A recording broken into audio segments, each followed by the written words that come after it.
तुम्हारा वो इंसान जो तुम्हें इग्नोर करता रहता है, कभी सोचा है कि वो चाहता क्या है, उसके दिमाग में चल क्या रहा होता है? ना तो वो ठीक से रहता है और ना ही वो जाता है। रोज की तरह 60 सेकेंड्स दो, बताती हूँ। जो इंसान तुम्हें इग्नोर करता है ना, वो तुम्हारी कमी नहीं, तुम्हारा रिएक्शन चाहता है। वो ये देखना चाहता है कि तुम उसके पीछे भागोगे या नहीं। उसका एक ड्राई रिप्लाई तुम्हारा मूड, तुम्हारा दिमाग खराब करेगा या नहीं। जैसे जैसे तुम उन्हें इंपॉर्टेंस देनी कम करते हो, उनका ईगो धीरे धीरे टूटना शुरू हो जाता है। देखो, इंसान उस चीज को लाइटली लेने लगता है जो हर टाइम अवेलेबल रहती है। तो हर बार उसके मैसेज का तुरंत रिप्लाई करना, उसको हर बार अटेंशन देना, हर बार उसके बिहेवियर पे रिएक्ट करना बंद कर दो। क्योंकि जिस दिन तुम थोड़ा सा इमोशनली अनअवेलेबल बन गए ना उनके इस बिहेवियर के बाद, तो वो तुम्हें खोने से डरने लगेंगे। ऑल्सो, अगर तुम अपने रिलेशनशिप में स्ट्रगल कर रहे हो, लोगों के बिहेवियर पैटर्न को समझना चाहते हो कि कोई एक सर्टेन तरीके से बिहेव क्यों करता है, उसके पीछे के रीजंस क्या होते हैं और तुम्हें क्या करना चाहिए, रिलेशनशिप के अराउंड कुछ भी इशू है तो मुझे फॉलो जरूर करते जाना। तुम मेरी प्रोफाइल चेक कर लेना, समझ जाओगे। देखो भाई, यहाँ पर ना एक बहुत ही कमाल की चीज शेयर करी जा रही है। मैं आपको साइकोलॉजिकली पूरा कॉन्सेप्ट समझाता हूँ कि क्यों आपका साइलेंस वर्क करता है और कई बार क्यों साइलेंस ही बैकफायर कर जाता है। मतलब कुछ दिनों बाद जब आप दोबारा से कनेक्ट करने की कोशिश करते हो, वो सामने से बिल्कुल नहीं आती है, तो फिर उसका मूड और ज्यादा खराब हो जाता है और वो पूरी तरीके से आपसे कट ऑफ हो जाती है। देखो, सबसे पहली चीज यहाँ पर ये हाईलाइट करी जा रही है कि आप ना अपने रिएक्शंस को हमेशा अपने कंट्रोल में रखो। मैंने आज के टाइम पर ज्यादातर मेंस को देखा है कि उनका ना बहुत डेस्परेटली वो लड़की के रिएक्शंस को चाह रहे होते हैं। जैसे कि एक एग्जांपल देता हूं। सपोज करो कि आपको लड़की की हेल्प करने का मौका मिल गया। मतलब आपको ऐसा लगा कि इस जगह पर मैं इसकी हेल्प कर दूंगा, उसका फोन गिर गया, उठाकर आप दे दे रहे हो, या फिर कुछ उससे नोट्स वगैरह, कॉलेज की बात है तो कहीं पर भी आपको हेल्प करने का मौका मिल गया। तो आपके दिमाग में ना क्या चल रहा होता है वो समझो। आप कहीं ना कहीं रिएक्शन चाहते हो, आप हेल्प नहीं करना चाहते। आप सिर्फ रिएक्शन चाहते हो कि उसका रिएक्शन मेरे को मिल जाए।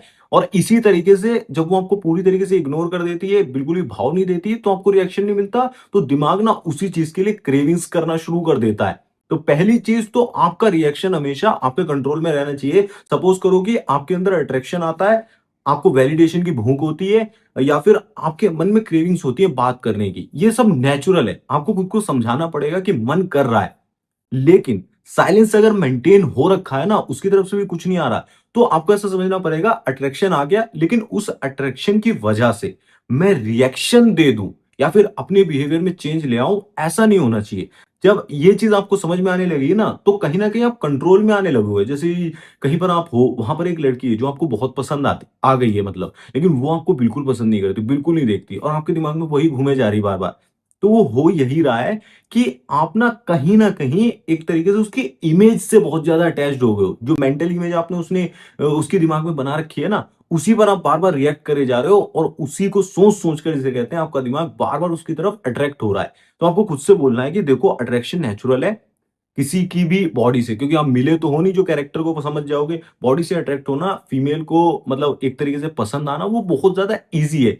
उससे कुछ भी फर्क नहीं पड़ता है। लेकिन उसके बिहाफ पर मैं बहुत ज्यादा उसमें टाइम देने लगूं, अपनी अटेंशन खास करके अटेंशन में उसमें देने लगूं, और आप बहुत ज्यादा सोचते हो उसके बारे में, सवाल पूछते हो या फिर कुछ भी, तो अटेंशन दे रहे हो, तो वो चीज खराब हो जाती है। तो पहली चीज साइलेंट हो जाना। दूसरे नंबर की एक बहुत कमाल की चीज यहाँ पर बताई जा रही है कि लड़की ऐसे बंदों को बहुत ज्यादा पसंद करती है जिसको वो इजीली ट्रिक नहीं कर सकती, बेसिकली कंट्रोल नहीं कर सकती कि इसके दिमाग में क्या चल रहा है। मैंने तो ये सोचा था कि यार ये इस तरीके से रिएक्ट करेगा, इसी सर्टेन वे में, इसका हमेशा का पैटर्न था। लेकिन आपने वो सारा पैटर्न क्रॉस कर दिया। आपने बिल्कुल भी वैसे रिएक्ट नहीं करा जैसे उसने सोचा था, उल्टा ही रिएक्ट कर दिया। और सिर्फ प्रिटेंड नहीं करा, मैंने बोला ना, दिमाग में भी आप उस चीज को नॉर्मल कर देते हो कि ये नॉर्मल है, ये होगा ही, लेकिन उस पर रिएक्शन ना देना ही मेरी रियल पावर बनेगी।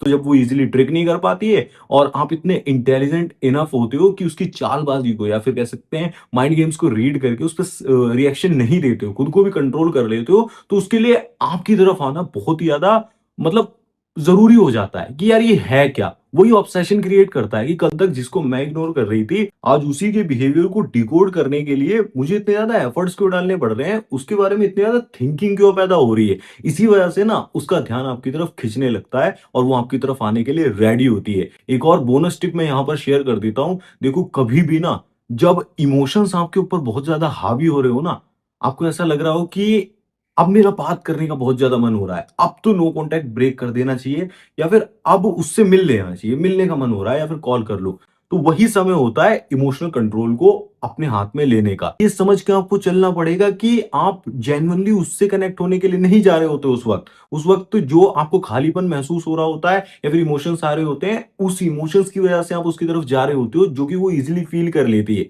ये मेरे से मतलब नहीं था, बस अपना जो खालीपन दूर करने के लिए, बोरियत दूर करने के लिए मेरे से कनेक्ट हुआ है। तो वो चीज़ उसे कमज़ोर फ़ील कराती है। ऐसा फ़ील कराती है कि अपने इमोशंस के सामने घुटने टेक दिए। देखिए, लड़ाई के अंदर, रिलेशनशिप के अंदर जीतने से पहले, लड़की को जीतने से पहले, उसका मन जीतने से पहले आपको खुद के इमोशंस पर काबिलियत हासिल करनी पड़ती है, विजय हासिल करनी पड़ती है। मतलब आपकी पसंदीदा औरत या फिर आप जिसको पसंद कर रहे हो, वो आपके बगल में भी अगर खड़ी हो जाए ना, तो आपके इमोशंस हिलने नहीं चाहिए। ऐसा नहीं होना चाहिए कि आप बहुत जल्दी-जल्दी रिएक्ट कर रहे हो, इधर-उधर भाग रहे हो। कई लोगों को मैं जिम में देखता हूँ कि बहुत जल्दी वो इधर से उधर स्विच कर रहे हैं, बहुत जल्दी इधर से उधर चले जा रहे हैं। मुझे इज़िली समझ में आ रहा है, बहुत ही बड़ा इनसिक्योर पर्सन है ये, बहुत बड़ा ओवरथिंकर है, फ्रस्ट्रेटेड है अंदर से और बहुत कुछ सोच रहा है। वर्क में इतना ध्यान नहीं है, तो वही चीज़ खराब कर देती है, आपको अनअट्रैक्टिव बना देती है। आपको इस चीज़ का ध्यान रखना है कि आप कॉन्शियस होकर इंटेंशनली खुद को फोकस्ड रख पाओ। आपके रिएक्शंस आपके कंट्रोल में होंगे ना, तो ईज़िली सामने वाले को ये फ़ील करा सकते हो आप कि अब मैं तेरे जाल में नहीं फँस सकता हूँ। जैसे लड़की को एक बार ये फ़ील हो गया कि अब मेरे माइंड गेम्स इस पर वर्क नहीं करेंगे, तो वो और ज़्यादा, जिसे कहते हैं, आपके करीब आने के लिए, ऑब्सेस्ड होने के लिए रेडी होती है। बाकी ऐसी कमाल की टिप्स के लिए और मैच्योर एडवाइस के लिए चैनल को फॉलो कर लो, सब्सक्राइब कर लो। और अगर पर्सनली चाहते हो one on one call session लेना, कॉल पर बात करना चाहते हो कि आपकी कोई भी सिचुएशन फँस गई है, ब्रेकअप हो गया है या फिर दोबारा से कैसे रीअट्रैक्ट करना है, या फिर कोई लड़ाई झगड़ा हुआ था जिसकी वजह से बात नहीं कर रही, तो आप मेरे से पर्सनली कनेक्ट कर सकते हो। उसका लिंक मैंने आपको डिस्क्रिप्शन में और पिन कमेंट में दिया हुआ है, वहां से चेकआउट कर लेना। बाकी ऐसे कमाल की वीडियोस को देखने के लिए चैनल को सब्सक्राइब कर लो। धन्यवाद। जय श्री राम। अपना ध्यान रखें, खुश रहें।